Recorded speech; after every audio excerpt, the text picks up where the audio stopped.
This news is funded by viewers like you. Please support our work at democracynow.org/give. Welcome to Democracy Now!, democracynow.org, the War and Peace Report. I'm Amy Goodman. We're broadcasting from the UN Climate Summit here in Dubai, in the United Arab Emirates.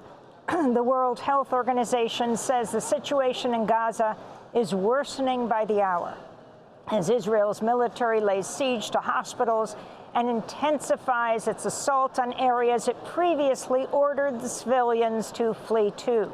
The death toll from the Israeli bombardment is approaching 16,000, with thousands more believed to be trapped under the rubble.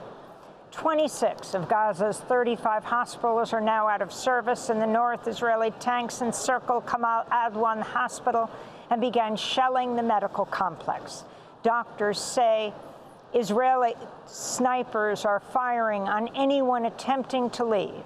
Images from the hospital's courtyard show bodies swaddled in white sheets lined up in rows after medical staff were unable to bury the dead.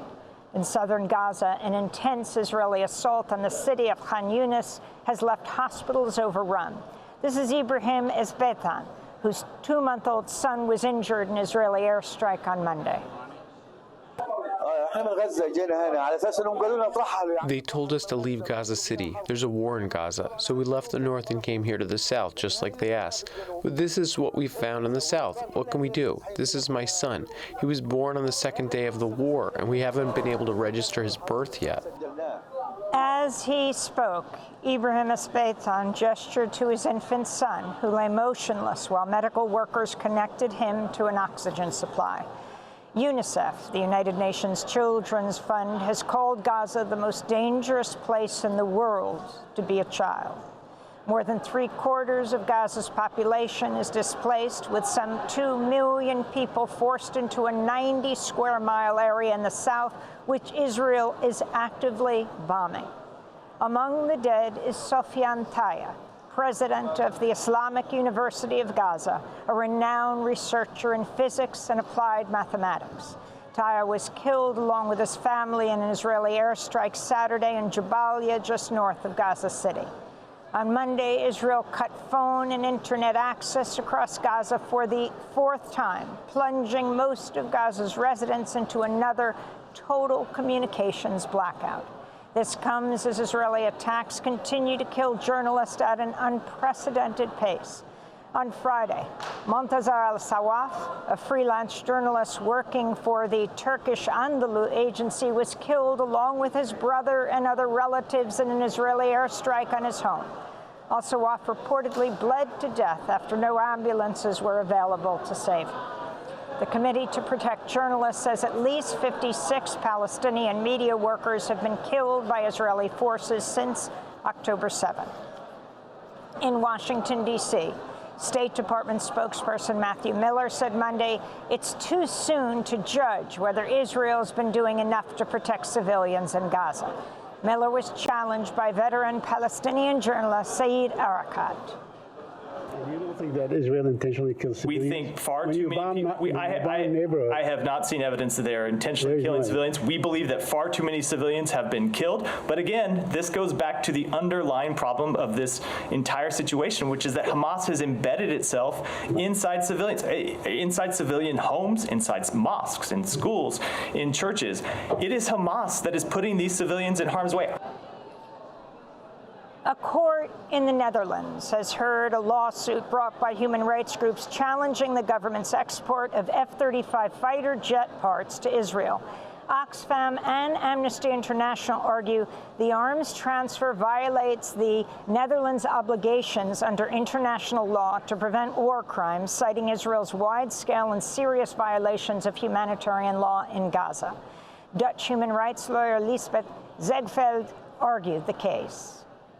De staat moet zijn levering van F-35 onderdelen. The state must immediately stop its deliveries of F-35 parts to Israel. That it is its obligation under Common Article 1 of the Geneva Conventions. It is its obligation under the Genocide Treaty to prevent genocide. And it is its obligation under export law. The position of the state that we can't confidently establish whether violations are taking place is a charade. A ruling in the case is expected in 2 weeks. In Tanzania, at least 63 people have been killed since torrential rains over the weekend triggered flooding and mudslides. On Monday, Tanzania's President Samia Suluhu Hassan cut short her trip to the COP28 climate summit to oversee her government's response to the disaster. Since October, persistent heavy rains across East Africa have killed at least 350 people and displaced about 1 million residents of Ethiopia, Kenya, Somalia, and Tanzania. A new report by the Global Carbon Project finds greenhouse gas emissions from fossil fuels soared to a new record high this year, with carbon dioxide releases approaching nearly 41 billion metric tons. Despite dire warnings over the rapid acceleration of the climate crisis, humanity has burned coal, oil, and gas at a faster pace in 2023 than it did last year. Here in Dubai, a new analysis finds nearly 2,500 fossil fuel lobbyists have been credentialed to attend this year's COP28 UN Climate Summit. That's nearly 4 times as many industry lobbyists as attended last year's COP27 summit in Sharm el-Sheikh, Egypt. This is Drew Slatter of the group Pacific Climate Warrior speaking during a COP28 event on Monday. We can achieve a phase-out of fossil fuels. We can achieve 100% renewable energy. We can achieve a fair and efficient finance package for the energy transition in the Pacific. But the obscene number of big polluters at these climate negotiations threatens that. In Glasgow, fossil fuel lobbyists outnumbered Pacific delegates 12 to 1. If I'm not wrong, last year the number rose to 15 to 1. And the number this year is expected to be even higher. Later in the broadcast, we'll speak with Rachel Rose Jackson, the Director of Climate Research and Policy at Corporate Accountability, part of the Kick Big Polluters Out coalition, which authored the report Record Number of Fossil Fuel Lobbyists at COP28. In Aurora, Colorado, a trial is underway of 2 paramedics who face criminal charges over the 2021 death of Elijah McClain. Police videos show Jeremy Cooper and Peter Chichinek injected McClain with the powerful sedative ketamine after police arrested him and placed him in a dangerous carotid hold as he was walking home from a grocery store.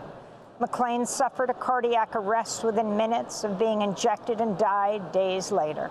A pulmonary critical care specialist testified there was no reason to give McClain ketamine. Elijah McClain was in his 20s. Prosecutors also accused the paramedics of neglecting to assist McClain after they drugged him and he lay dying on the ground. Meanwhile, Aurora police officer Nathan Woodyard, who was acquitted last month of homicide and manslaughter charges in McClain's death, returned to work after a 2-year suspension, receiving over $200,000 in back pay. Federal agents in Miami, Florida, have arrested a former State Department official who once served as U.S. ambassador to Bolivia, accusing him of working as an agent of the Cuban government for more than 4 decades.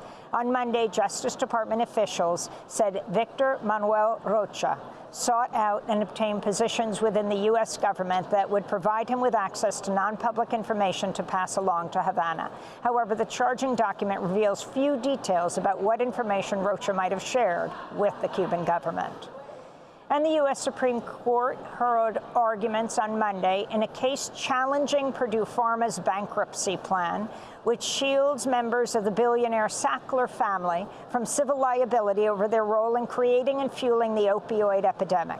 In 2019, Purdue filed for Chapter 11 bankruptcy protection as it faced thousands of lawsuits seeking trillions of dollars in compensation from the Sacklers, who profited from selling the highly addictive drug OxyContin while fully aware it was directly fueling the opioid epidemic in America.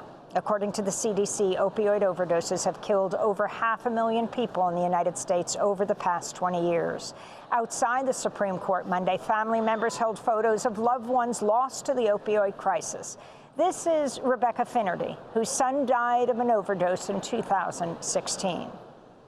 They were all little slaps on the wrist with little financial fines. And if that continues, there's really no real justice here for what's happened in this country. There are hundreds of thousands of lives that are gone, and a fine doesn't do it. And hiding behind bankruptcy protection because you're a billionaire, they're worth $11 billion. And it's ridiculous that they profited off the deaths of our children and are walking away with that. And those are some of the headlines. This is Democracy Now!, democracynow.org, The War and Peace Report. I'm Amy Goodman. We're broadcasting from Dubai in the United Arab Emirates at the UN Climate Summit. Democracy Now! Is funded by viewers like you. Please give today at democracynow.org/give.